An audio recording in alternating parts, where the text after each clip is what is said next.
Dear President Ilves, dear ministers, dear friends, dear viewers of TV,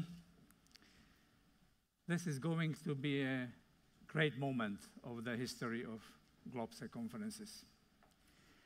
We have been striving to get Professor Brzezinski to our conferences, and we are happy and honored that we have finally succeeded. However, we are fully aware that this is really just a short moment in the incredibly rich life of a man who has been, beyond any doubt, one of the persons who are shaping our contemporary history. Zbigniew Brzezinski gravitated towards Washington policymaking in critical years of the Cold War, and as the national security advisor to President Carter, he worked on the US policy towards the Soviet Union, China, and the Middle East. And in fact, over the last 3 decades later, he continues to be a force in foreign policy debates, not only in Washington, but literally worldwide. Please believe me, it's not easy to find appropriate words expressing how much Slovakia and Slovaks owe to our precious guest. You helped our politicians and moreover our citizens to better understand the substance of international relations, the close link between democracy and security, between freedom and responsibility. You helped us as an outstanding scholar, as a fascinating author, and maybe predominantly as an influential policy shaper. Someone with a sharp judgment and deep convictions, an uncompromised critic of autocrats and populists of all sorts, and a great supporter of freedom fighters and devoted Democrats everywhere. And it is certainly not only about Slovakia. Ladies and gentlemen, if we look at people who are sitting in this room, at the faces of representatives of so many nations and states of Central, Eastern, Southern Europe and other countries, if we recollect our history, our struggles, our victories, but also our defeats, if we remember our aspirations and achievements, we understand how important for our dreams of freedom, liberty, and security and democracy was a man with a grand idea, with a vision, with a strategic concept of a better future. Dear Zbig, let me end this introduction on a personal note. Beyond all that, you have been, and you still are, such an incredible, extraordinary good friend, the husband of an impressive sculptor, the father of 2 brilliant sons and an extraordinary daughter, and last but not least, also a friendly consumer and a connoisseur of a popular Slovak liquor called Jemenovka that has been promoting free and positive thinking of strategic topics at our embassy and other places in Washington. In one of your recent interviews, you returned to your student years at Harvard University. When I went to Harvard, you said, I didn't have an exact notion of what I will be doing professionally, but I had a very clear idea what I want to be engaged in, and that was to participate in deciphering, decoding the inner message of Stalinism and thinking how to cope with it. Dear Zbigniew Brzezinski, we were thinking of you and of your beloved Boston in the last days, shocked by the horror of the shameful attack. And finally, in that interview, you also said, there isn't a secret, unique way of being relevant. Relevance means that in some limited fashion, you are a part of shaping reality. Ladies and gentlemen, please welcome one of the most influential, relevant thinkers of our times. Thank you very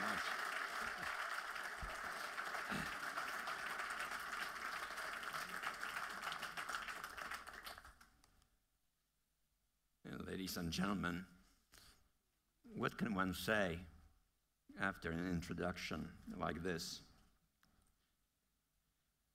In fact, it is hard to simply say thank you because that's inadequate. It would be impolite to question the overall adjectives and judgments. So one can only express one's appreciation for having friends like you, Mr. Ambassador, Mark Bútora, like your wife, like Ambassador Katcher, people who have been in the front lines, who have been struggling to make this country and this region more important, more productive, more self-fulfilling. And it's this kind of an activity, if one can be engaged in, is a source of enormous satisfaction. And I feel very much at home here in Bratislava. It's not only a beautiful European city, but it is also a testimony to what this region and these people can be, what they wish to be, and it's a source of satisfaction to me that in some small degree I was a participant in the events that have so transformed and are transforming this region. I remember being here some 20 years ago. I remember walking down the main streets just a few blocks from here and sitting down in a cafe with Václav Havel and having a beer. And I particularly remember this kind of exuberant feeling that something terribly important is happening and that something terribly satisfying has just happened, and the hopes for the future. And it's been nice to see here some of the people who were then involved in that. And it is also nice to see here some people who were not central at the time, but who have become leaders in the subsequent decades and are shaping a new Europe, a new Central Europe. An association with that is, I think, a sense of fulfillment that makes life meaningful. Today, I would like to take advantage of this opportunity to look together with you at some questions which may be pertinent. First, and perhaps more easily, what can we learn from these 25 years that have transpired from those exuberant, exhilarating days? To be more specific, and perhaps a little bit troubling, how well or how badly have we done in the course of these 25 years? What is Europe's current challenge in that context? What can the Central Europeans contribute? And beyond that, what is America's role and what it ought to be? Indeed, at this stage of history, I think it is noteworthy to ask, what is the central mission of the West in the world today? In response to the successful conclusion of the Cold War, I think it is fair to say that initially, America did well. NATO was expanded, even despite opposition within the US government itself. I remember those days and those debates. And I simply ask myself, what would be the situation today if Central Europe had remained excluded from NATO, as some argued that it should be for the sake of good relations with Russia? What would it be like today with Putin's Russia flexing its weakened muscles? As we all know, fences make for far better neighbors. a new world order seemed to be in the making, with America the only superpower, the only truly global superpower, poised then to shape a more stable and more fair world order. That was almost 25 years ago. But, unfortunately, America soon let itself be drawn into the Middle East's vortex of conflicts and animosities. The falsely justified war in Iraq entailed enormous costs for America, both tangible and moral. $3 trillion wasted dollars, which deepened our financial crisis. 35,000 American casualties, killed and wounded. US moral political leadership delegitimated in many parts of the world. Its international standing and influence considerably down. Just think of the recent vote in the UN regarding Palestinian membership in the UN. The United States organized a worldwide diplomatic effort to prevent that from happening. And out of 190 countries, it gained 7 supporters. The war in Iraq, moreover, prolonged the war in Afghanistan. There was a disappointing lack of commitment during that time to peace between Israel and Palestine. And today, America may be facing the possibility of a new regional war because of the crisis in Syria, or possibly next year, Iran. And that war would be another regional calamity, for it would not be contained just to Iran, and America would be entirely alone in it. Initially, Europe also did well. 25 years ago, its mood was one of hope, optimism, exaltation. Whole and free became the enduring reality, with NATO expanded and the formation of the European Union, a historic landmark in the long fate of this continent. Moreover, America and Europe responded together to the crisis in the Balkans, and Europe stood by America in Afghanistan. Unfortunately, before long, major flaws in the European architecture surfaced.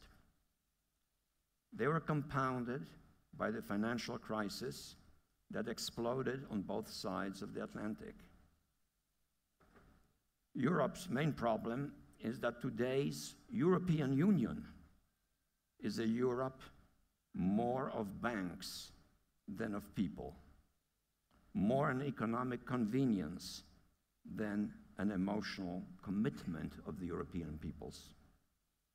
With the UK, for example, reserving special rights for its global gambling equivalent of Las Vegas, and with many Europeans inspired less by a shared European sentiment, but enticed more by prospective subsidies. A largely financial union of nation-states lacks the popular commitment of genuinely European patriotism. Europe's lack of global ambitions makes for excessive reliance on America and makes the American public more skeptical of Europe. Once the center of global innovation and economic dynamism, today's Europe lags behind not only America, but also Asia.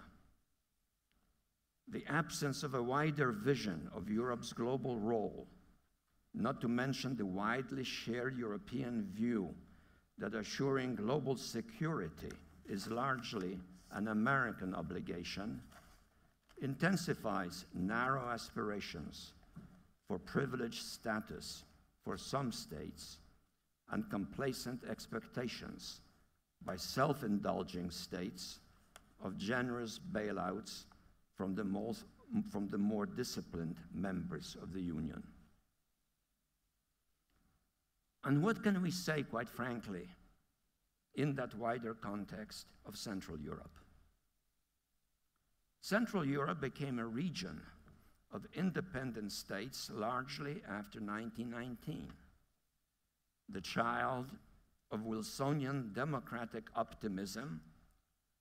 Central Europe's first 20 years, till 1939, were unfortunately marked as much by democratic failure as by democratic success,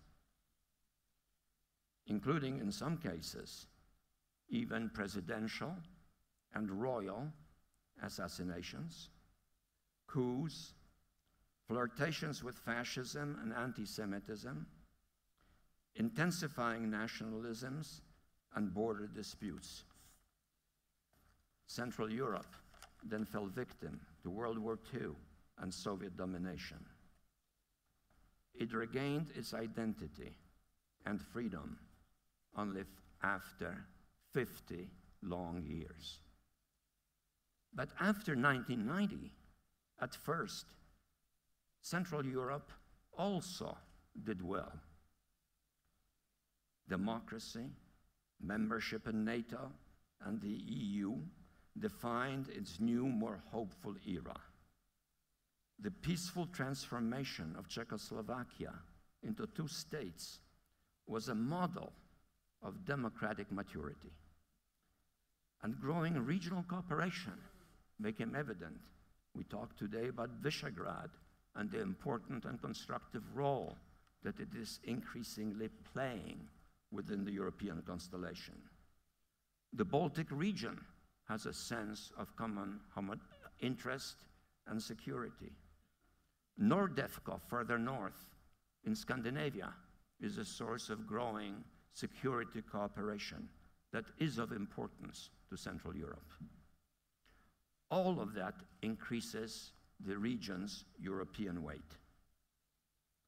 But of course, one also has to note troubling signs in some cases of lack of respect for the European Union's commitment to constitutionalism, some signals of intolerant nationalism, an inclination to view the European Union more as a piggy bank than as a source of shared supranational identity and common values. Central Europe also faces a special security vulnerability. Its neighbor to the east is a large post-imperial state, profoundly confused by its own illusions and nostalgias, and with its leadership still yearning for superpower status and subordination of its former provinces, especially Ukraine and Belarus, and possibly Georgia. Actually, Russia's current threat to Central Europe is not primarily military. Rather, it is subversion of some Central European elites by billionaires from the former Big Brother, and internal contamination by the pervasive corruption emanating from the immediate East, which in turn facilitates intensified political intimidation. Indeed, for example, Georgia's subordination would also give Moscow effective political control over the Baku-Ceyhan pipeline, and thus vastly increase Europe's dependence. Cumulatively, that would pose a real threat to Central Europe's regained independence, and America thus needs to be visibly present, politically and militarily, in this important region. But more than that is needed from all of us if we are to be fair in our historical judgments. It is our shared responsibility of all Europeans and Americans to define collectively the challenging relevance of the West's democratic tradition to the dilemmas of the increasingly turbulent 21st century world. It is nothing less than to formulate a shared strategic vision of the future, which over time can generate deeper and more organic American-European ties. The shaping of a more vital West is a task in which Europe has to be directly engaged. Europe needs leaders who can personalize and dramatize the historic mission of a more united Europe in closer intimacy with America. In Western Europe today, there is a dearth of historical imagination and of global ambition. There is no Churchill, nor de Gaulle, nor Adenauer. Current political discourse is dominated by narrower perspectives and by the more immediate preoccupation of their constituents. But in the process, the inspirational vision that is expected of democratic leaders is absent. That troubling reality poses specific challenges for Central Europe. I see here in this room leaders of Central Europe who are eminently qualified to be leaders of Europe as a whole and who are sensitive to these challenges. Central Europe needs to assert its democratic entitlement to a greater share of the top decision-making positions in the European Union, driven by the conviction that it will be truly geostrategically secure only when Europe becomes a genuine political entity, when Europe's political institutions match its economic, financial ones, when America and Europe are more organically linked across the Atlantic Ocean, both by NATO and by a free trade agreement, when Europe acts on its own interest to embrace Turkey, and when eventually Ukraine, Belarus, and Russia recognize what their real long-term historical interests actually are. Let me put the foregoing in a larger global context still. Alas, today to increasingly many, especially in Europe, Oswald Spengler's book, The Decline of the West, seems to be a far-sighted anticipation of historical trends. During these last 25 years, the world has changed dramatically. Though still the sole superpower, the United States is increasingly challenged by a rising China. Europe is being surpassed economically by Asia. Russia is wobbly, drifting between its illusions and nostalgia. The international system as a whole is being challenged by geopolitically transforming dynamics. Larger units of transnational cooperation are becoming a security imperative. Cooperation between them is essential to avoid global turmoil within the now politically awakened, restless, and fragmented humanity. Unlike the 20th century, when a single ambitious power could still seek to become a global hegemon, in today's politically activated, interconnected, and increasingly crowded world, coercive hegemony by a single power is no longer attainable. The new reality of globally politically awakened populism and of the existence of nuclear weapons have made a central war into a suicidal luxury that even the most powerful state can no longer afford. In the 21st century, the central threat is not a tyrannical hegemony, but the tyranny of global chaos. In that setting, there is the real risk, not yet dominant, not yet fully visible, but increasingly looming on the horizon, that the 21st century could turn out to be even more turbulent than the 20th. The staggering indebtedness of the Western economy is threatening the appeal of Western democracy. Though China is rising dramatically, we also cannot be indifferent to the vulnerability of the new Asia to a variety of geopolitical, ethnic, national, and territorial conflicts. They potentially pose the risk that Asia in the 21st century could even replicate internally the sad experience of Europe during the 20th century. At the same time, the combination of chaos, religious fanaticism, and the growing danger that the technological capacity for waging what I call anonymous wars without warning, and even without knowledge as to who is actually waging these wars, I speak particularly of cyber warfare, poses potentially enormous risks for the essence of the West itself, namely its democracy.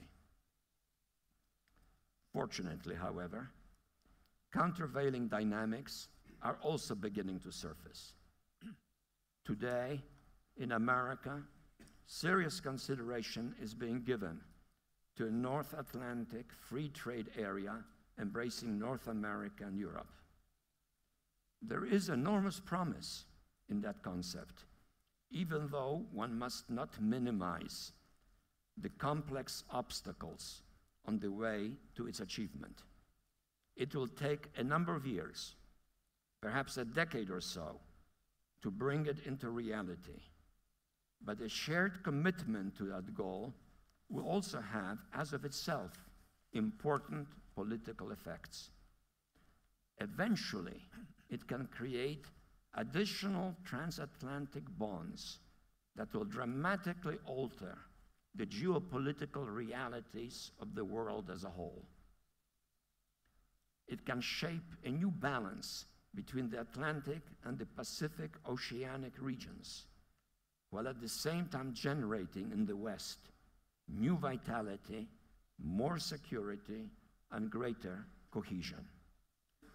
Such a more vital West will then be a source of increasing attraction also to Europe's east. By then, Russia most likely will already be painfully aware that Putin's concept of a Eurasian Union is altogether unrealistic.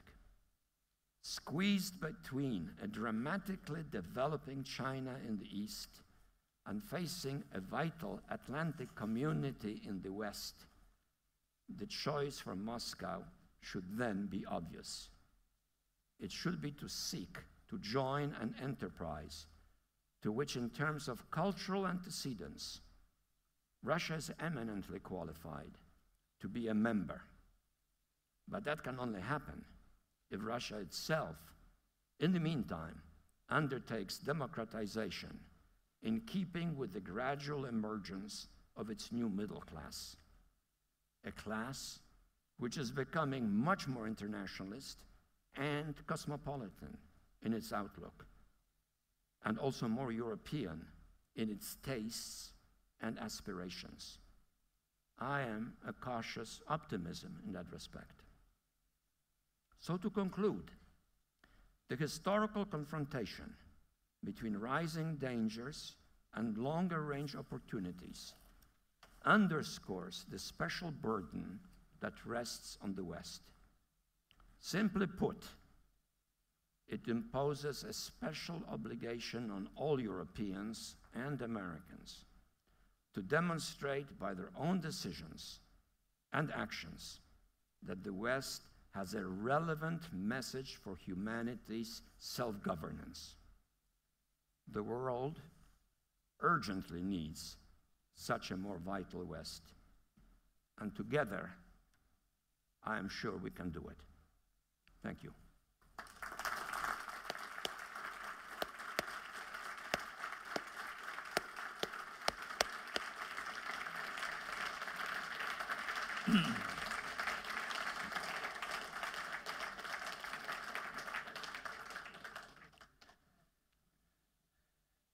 Thank you so much for demonstrating your unbelievable ability to look at the world through global glasses and global perspective. I understand we have some 20, maybe 25 minutes for questions, and I probably will rather stand in order to see you better, because those slides are not extraordinarily pleasant in not helping to see everyone who will raise his or her hands. Maybe at the beginning, you were mentioning some possible prospective candidates for European membership, like Turkey, Ukraine, Belarus. I was writing a passage in the biography about you, and the history is recalled there when President Nixon visited Warsaw in 1972.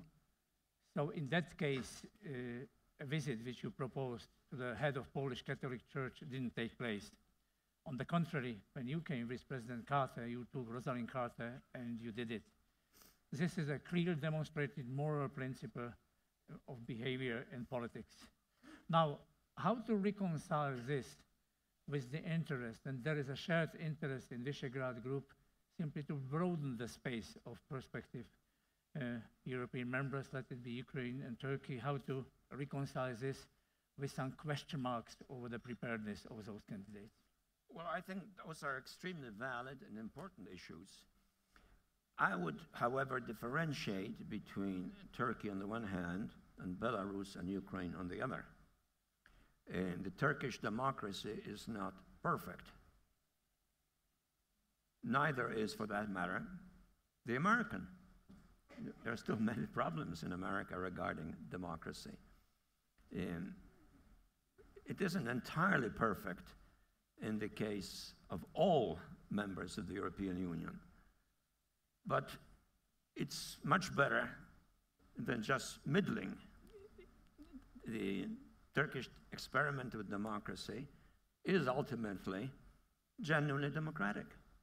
The basic decisions as to who governs are made by popular vote. The military, which intervened politically 4 times, did so in each case ultimately to assert Ataturk's concept of a Western type, though not necessarily perfect, democracy, and yielded power back to the civilians. So the civilian domination of the political process is a fact, and so is the reality of freedom of choice. That obviously cannot be said about Belarus and Ukraine. Of the two, Belarus is more oppressive, but Ukraine has gone, unfortunately, far in limiting the scope of democratic choice. And that is its ultimate failure at this stage. Now, I know that some people are inclined to argue that Europe should overlook that establishing closer links with Ukraine will ultimately transform Ukraine. There is some truth to that, but I don't think these closer links should go as far as to prejudge early Ukraine's ultimate question of membership. Because if that is forfeited, then Europe will lose what is essentially its central defining characteristic, namely that it does reflect the basic philosophical and moral assumptions of what good governance in a historically responsible morally self-conscious society ought to be. I think that's the essence of Europe. That's the message of Europe and of America to the world. So I don't think we can ignore the fact that in Ukraine, actions have been taken that prejudge the outcome of future elections by placing potential leading candidates in prison. That simply is not, in my view, something that can be treated tactically in the hope that it will change itself. Yeah. Well, thank you for those clear words. We who are living here with the Slovak experience, we have really an empathy and understanding and sensitiveness towards our Ukrainian neighbors. So at least good news for Turkey at this time. So I see a lot of hands. So please, and I will try the first, the second, and the third. Yes, I'm sorry. Life is so strong that I do not see. If you could kindly identify yourself. So. Yes, please. Thank you very much. Thank you very much for presenting us this very comprehensive global picture of the future years, decades. I'd like to ask you, how do you assess this very interesting project of several American well-known thinkers, researchers, analysts, as Siegfried Bergsten, or a British professor of Harvard, Niall Ferguson, generally well known as New G2, so strategic alliance between the US and the People's Republic of China during the 21st century. Thank you. Okay, thanks, please. You don't want to answer it right away? Well, I think it's better just to listen. Or would you like to respond? Well, yes, because otherwise we'll be shifting from subject to subject. Good, fine. The question is about G2 with China. Well, I have to plead guilty to having actually raised that possibility at a meeting in China, which was designed to celebrate the anniversary of the decision to normalize relations with China in 1978, and actually to engage in a de facto quiet alliance then with China against the Soviet Union.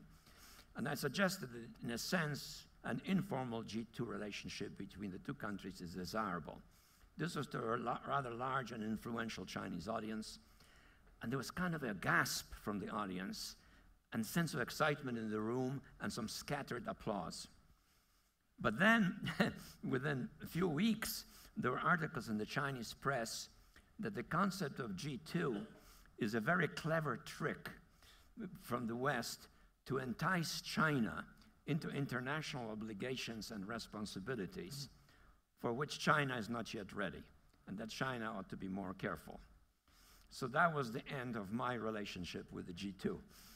Because being a realist, I concluded that if the Chinese are not ready for it, it's wiser not to push the issue until they become ready. But I suspect, for example, that in the recent crisis, or the ongoing crisis with North Korea, China has played a constructive role, more so than we know. They have made a commitment to sanctions. That was a major step. They've criticized any country who endangers the security of the region, without naming North Korea, but it was clearly named against North Korea.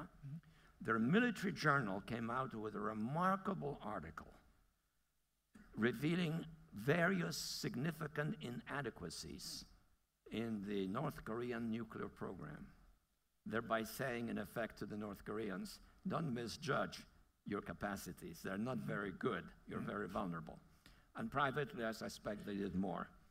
So as a practical matter, I think an American-Chinese cooperation on some issues is desirable. And we have to be a little more careful than we have been in the last half a year in how we articulate our relationship with China and Asia. Because I suspect, or more than suspect, I sense that the way we revealed this new concept of pivoting to Asia went a little too far, gave the Chinese the impression that it is essentially aimed at the Chinese, and that it is primarily a military pivoting, which I think is not constructive for the maintenance of a relationship which is so vital to international stability. Thanks. Please kindly identifier also, not only for the audience, but also for TV viewers and for students who are watching it. So.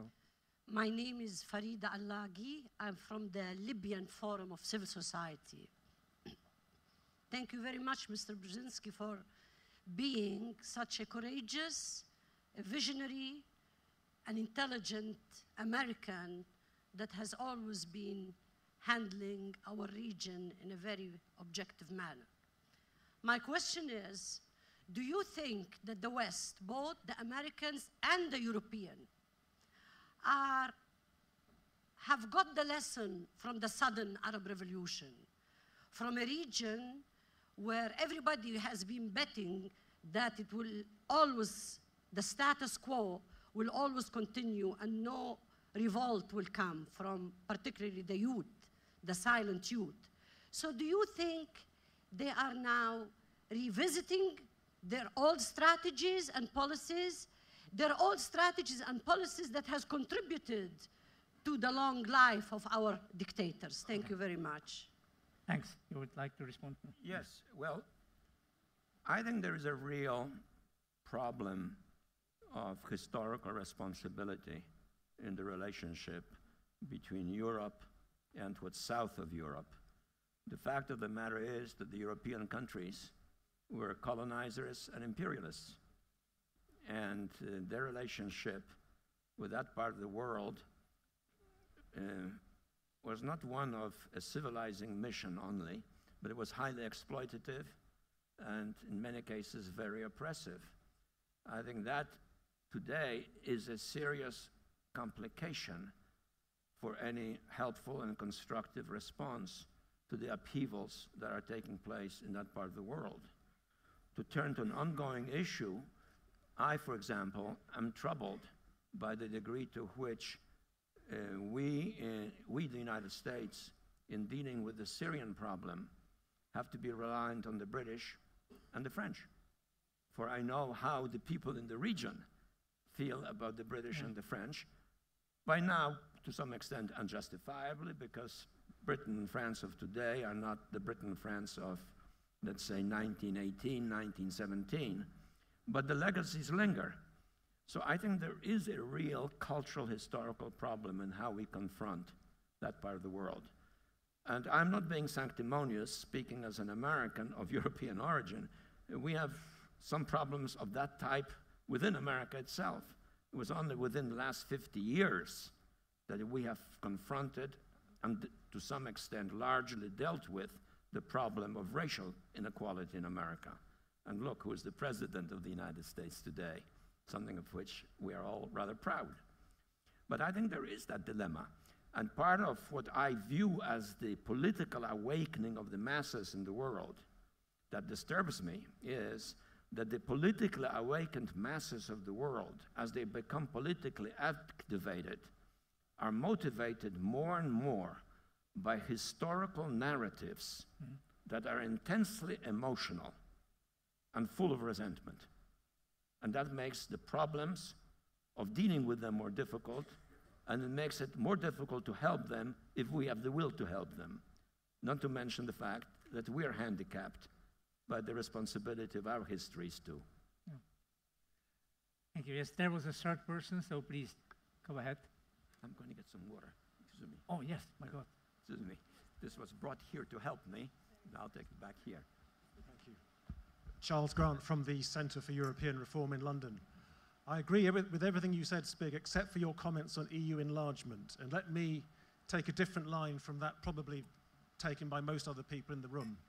I'm all for enlargement if it can take the people of Europe with it. But as you yourself said, the EU has lost the support of the peoples of Europe. And one reason is that enlargement was driven ahead by technocrats and politicians for very good, well-meaning reasons against the wishes of the people who were not consulted, who didn't like it. And it went too far, too fast. Letting in Bulgaria and Romania when we did was a mistake.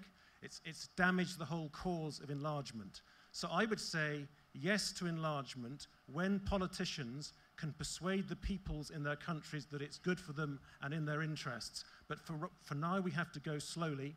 And that means that for countries like Ukraine and Turkey, the best they can get from the EU at the moment is some sort of privileged partnership, much closer links than they have today, participation in EU policies, but not full membership, unless you can instantly find a way of bringing the people with you, and most European leaders can't do that. Well, thanks. We have not only questions, but also comments. It's good, so? Well, one is, of course, entitled to one's views. I would say that there is considerable difference in the scope of democracy between Turkey on the one hand and Belarus and Ukraine on the other. Now, whether every European country now in the EU should have gotten in by the time it got in, or should it have been 3 or 4 years later, I think that's perhaps more debatable. But I don't feel that anything strikingly and fundamentally wrong has been made in terms of decisions to enlarge the EU. But I agree with the proposition that further enlargement ought to be, I think, strictly monitored in terms of the fundamental criteria to which the EU is committed. Thanks. I see 3 hands. 1, the second, and the third, and then we will have the next round. Okay? Don't forget. Yes, don't forget to introduce. Dr. Brzezinski, dear Zbig, I would like to ask you about America. Visiting Washington quite regularly, I realize how quickly the ethnic and cultural complexity of American diplomats, politicians, and bureaucrats has been changing. Is America rediscovering Europe? You mentioned this trade agreement which we might reach, and we probably will reach. It will have some importance, but not such a great importance, not for the south of Europe, for example. Do you think that that this is a big political, ideological, idealistic project we should be all investing in because we over-militarized our relationship in the since Iraq, for example? I'm sorry, I don't quite understand the question. The question is, did America rediscover Europe as a partner, as an ally, investing in this new trade relationship? Is it something new after the years of waging wars together and America's disappointment with Europe in this respect? Well, first of all, I think the American sentiment is overwhelmingly pro-European, in spite of criticism of Europe or some disappointment on specific issues with European conduct or absence of sort of more energetic assertion of shared values in relationship to the problems of the world. But then Europeans have some basis for criticizing the United States as well. I happen to be a very strong critic of a recent war that the United States undertook on its own initiative.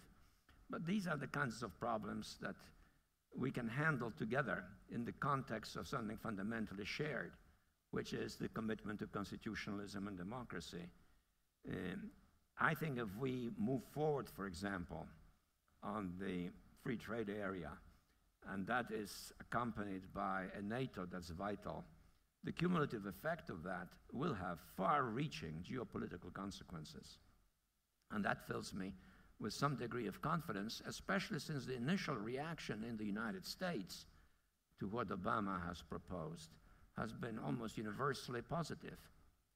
And there will be some issues that will perhaps affect America adversely as we move in that direction. And yet, the basic instinct is we are a community in a politically awakened world in which if we don't stick together, we'll become collectively impotent. Yeah. The organizers are ruthless, so I got this set list. So at that time when I got it, we had 5 minutes. So there was this question, and please, kindly try somehow to condense the questions. Thank you very much. I am Timothy Bútora from Moscow, and first I need to express my deep admiration of your talent, your book, and your deep, profound, emotional and analytical attachment to my country. Secondly, in your brilliant remarks, you said that if United States and Europe will have enough courage to make the new genuinely new transatlantic community, Russia will have no other choice than to join it. But my question is, what if not? What if Russia will take another decision? What if Russia then will decide not to join? what are going to be consequences for Russia and for the West? Thank you. Well, I think if Russia decides not to be part of the West, it still has a possible option to become a satellite of China. But, you know, I don't think that's going to be very attractive to most Russians, because a little bit of territory may be involved here. So I was serious when I said Russia will have no choice but to join, because I have confidence in the intelligence of the Russian people and in the nature of change that is taking place in Russia. I referred very briefly to the middle class, which really is becoming increasingly significant. It's younger, very cosmopolitan, well-traveled, educated, oriented in its lifestyle to the West. And beyond that, two other things have happened in Russia, which to me at least, as a person who's always been interested in Russia, are without precedent. One, the element of fear is gone. And I was struck by that symbolically, but powerfully, one day when I saw the picture of a young Russian standing in the middle of the Red Square, holding up a placard in his hand, on top of which was a drawing of prison bars, and behind it, Putin's face. And I said to myself, my God, when I was a student at Harvard, focusing on the Soviet Union, how long would a person who did that, regarding Stalin, would be living after being arrested? Probably would have been shot within days. And the Brezhnev, a prolonged visit to the Gulag. Today, I don't know what happened to that person. He may have gotten a couple of weeks in prison or something like that, but not much. The second thing, equally important, the presence of political ridicule in sophisticated Russian dialogues in Moscow. People are laughing at political leaders.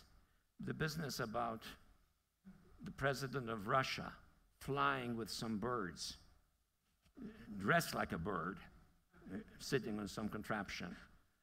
The picture of the president of Russia diving into the into the Black Sea and coming up with Grecian vases. Then it turned out that his public relations guy dropped them there. Then the picture of the president of Russia driving on the new Chita highway in a Russian-built car, Moskvich, and pulling into a gas station, himself getting out and sticking in the connection with the pump and putting gasoline into the car. And then came out, thanks to Russian press, that the gas station had no gas. But it was a good photo. And, you know, people are laughing at that. Political ridicule is a powerful democratic weapon. And now it's becoming more pervasive.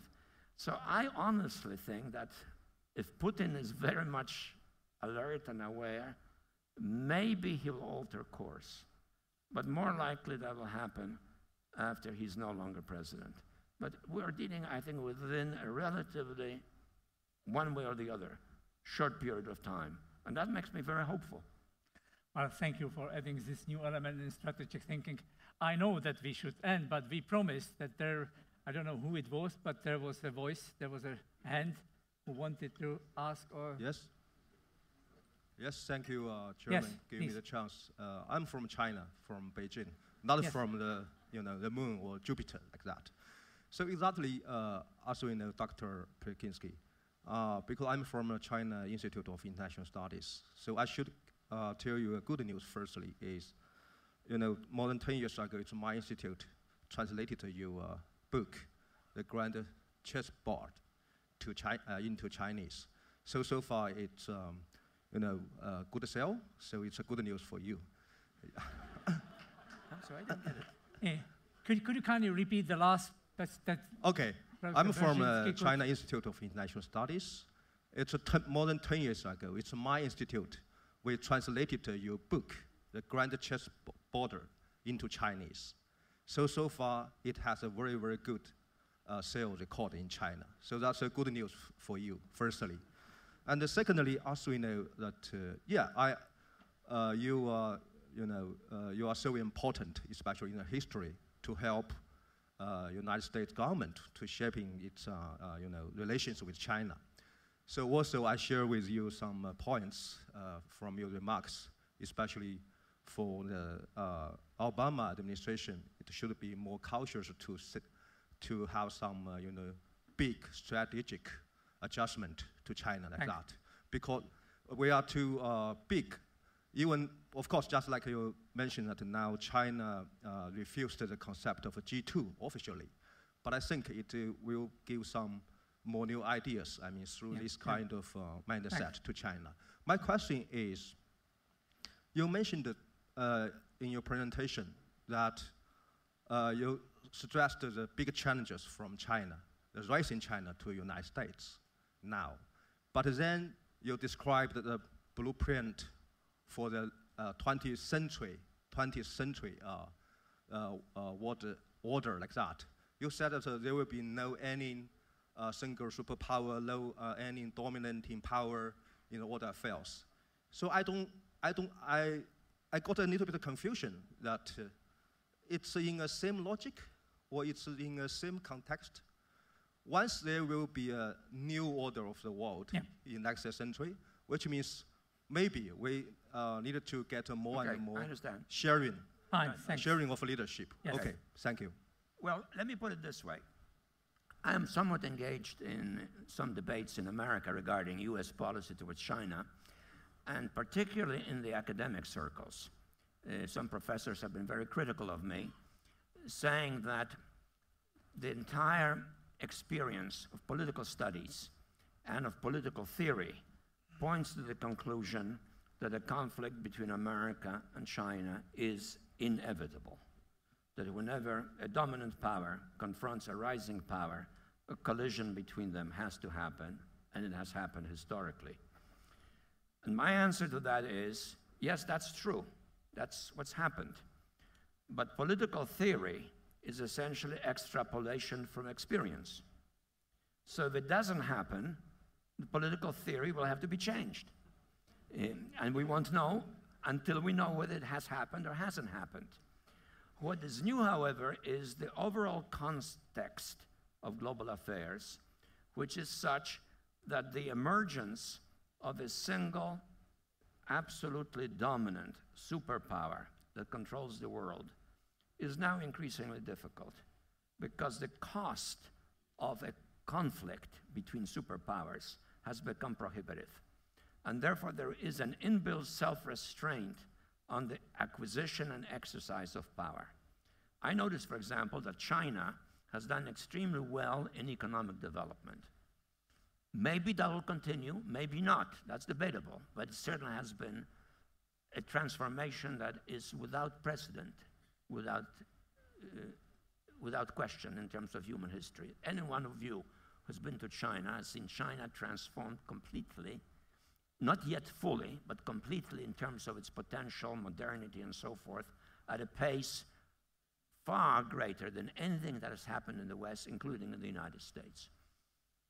Such a China is now, therefore, a major player. And it is in American interest that it should remain so. We're not interested in plunging the world into an economic financial crisis with military overtones. On the Chinese side, the same motivation to some extent prevails. Moreover, unlike the wars of the 20th century, when the challengers that aspired to hegemony had ideological, doctrinal views that were in collision directly with what the West represented, Hitlerism, Stalinism, China today doesn't have such views. It's vague. It talks about China rising. Now, under President Xi, China talks about its dream. But it's all very vague, attractive vaguely, but not antagonistic dialectically with the challenger or the opponent, the United States. So I think there is the real possibility of, in effect, a kind of American Chinese or potentially other countries' participation in a balanced relationships in which there's still rivalry and competition, but ultimately a shared realization that these competitions and rivalries cannot be resolved by nuclear weapons and large-scale war. And look at one very interesting fact. The Russians, when they acquired the nuclear capability, we decided not to attack in a preemptive exercise. They rose roughly to our level. We had some tensions, but we stabilized. The Chinese acquired the capability to have nuclear weapons in the 60s, and they have chosen an altogether different path. We and the Russians today, cumulatively, have over 4,000 nuclear weapons targeted on each other, but also the Russians and us targeting the Chinese. The Chinese have at most 60 ICBMs targeted on the United States. That's all. They have fewer targeted on Russia, actually. Why? Because they calculate, I think quite intelligently, that 60 atomic weapons targeted on American cities is enough to gain American restraint. And similarly with the Russians. So we are already entering a new phase with nuclear weapons. I hope we will not proliferate more and have more problems with proliferation, where there could be breakdowns. But in terms of maintaining stability, while competing otherwise in a very significant fashion, might indeed become the new reality.